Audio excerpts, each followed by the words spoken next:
Now, the thought of moving house just after Christmas might seem like your worst nightmare, but many experts say that this is a great time to buy property from weary vendors who've had to look at the for sale board all over the festive period. So what does the housing market have in store for us in 2015 and what factors will affect it? Well, Henry Pryor is a property expert and he's here now. Good to see you, Henry. Good morning. Happy New Year. Happy New Year to you too. And we know about the phenomenon of people going online on Christmas Day and on Boxing Day shopping and trying to hit the sales early, but I'd not realised that it's also a really, really busy time for people to go online to try to buy a house. Well, if there's anybody, in addition to small children, who looks forward to the arrival of Father Christmas every year, it's estate agents and, tragically, divorce lawyers, both of whom welcome in the festive period because people make life-changing decisions over Christmas and New Year, and they make plans for the following year about where they're going to live and who they're going to live with. Is it just that they just can't bear the thought of all being squashed around the same pokie table with great Auntie Mabel again? We're moving somewhere bigger. I'm sure there's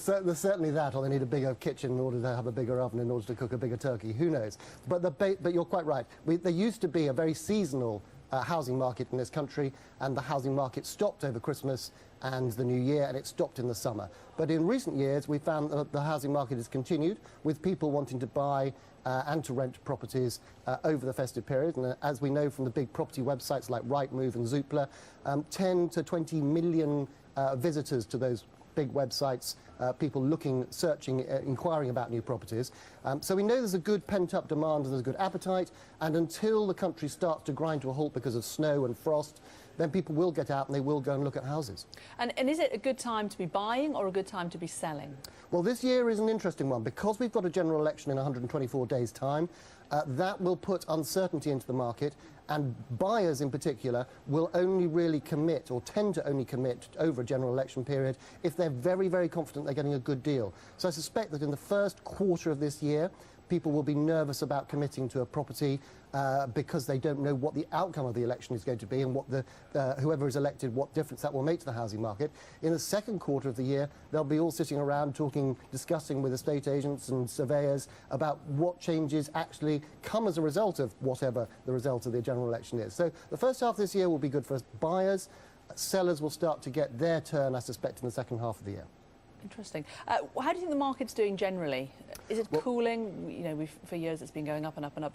We started this time last year, let's remember, with talk of a housing bubble, and there was certainly in London and the South East a very overheated housing market with double-digit house price inflation, we now know, having had all the statistics in. That was not the case across the rest of the UK by any means.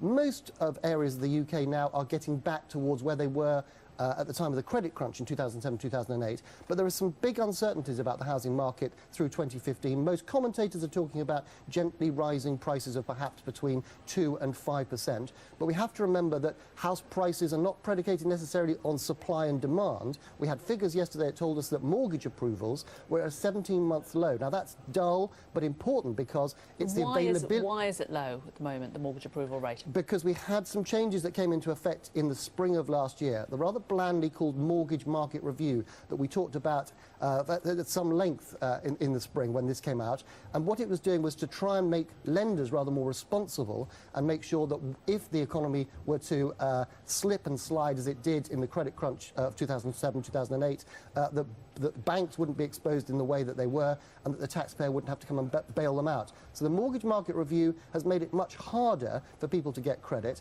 and they have to the qualification and their ability to be able to get that credit is now much tighter than it was 12 months ago. There have been recent changes to stamp duty which might encourage people at the lower end of the market. There has, indeed. George Osborne, in the autumn statement, made this significant and very welcome change to stamp duty.